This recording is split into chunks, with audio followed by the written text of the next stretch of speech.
কাজের নামে সব অষ্টরম্ভা। কি বলবেন এই যে জল পেরিয়ে আসছে? 11 বছর ধরে মাস্টার চালান হচ্ছে, কাজ নাই। দিদি যা করছে ভালো করছে। দিদির নেতারা সব পকেটে, কাজের নামে অষ্টরম্ভা। এসে দেখলেন জল ঠিক না ঠিক? তাহলে কিভাবে রাস্তায় যে পেরাচ্ছেন এভাবে জল পেরিয়ে সমস্যা হচ্ছে না? সমস্যা মানে তো নোংরা জল ঘেটে আমরা পেরাচ্ছি। আমাদের এসেছি ডাক্তার দেখাতে, আমাদের রোগ হবে না তার কি মানে আছে? প্রচুর অসুবিধা হচ্ছে, দিদির নেতা দিয়ে সব পাল্টাতে হবে, ছেলে মেয়েদের বেশি অসুবিধা। তবে কাজ হবে।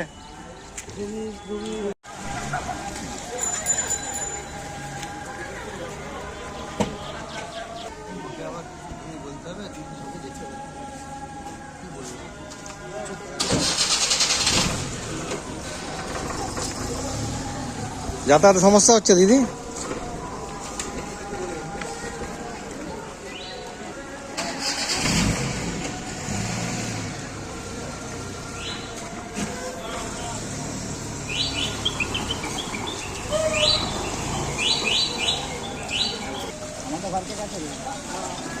জল পেরিয়ে আসতে সমস্যা হচ্ছে তো? নোংরা জল, কি বলবেন? ভেঙে গেছে, এখন প্লাস্টার হয়েছে, 1 মাস এখন থাকবে এরকম। কিছু কাজ করা বড় না এরকম ভাবে আসছেন?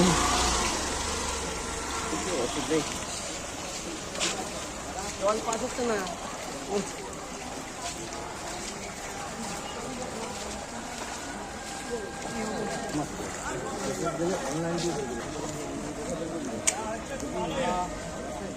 ভোট দাও।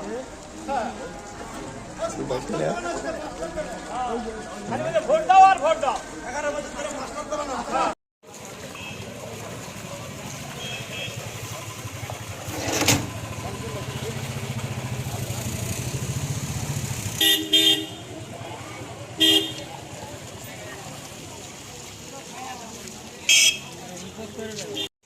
দেখলেন বাচ্চা নিয়ে যাচ্ছে সবাই মিলে, এখন অব্দি জলটা ক্লিয়ার হয়নি।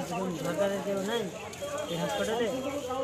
বৃষ্টি তো অনেকক্ষণ থেমে গেছে নাকি? অনেকক্ষণ থেমে গেছে, এখন অব্দি কোনো ক্লিয়ার বলে কিছু নেই, কেউ কিছু বলছেও না তো। এইভাবে যাতায়াত করতে হচ্ছে সবাই। মানুষ তো খায়, এতটা অসুবিধা বলে জিনিস আছে।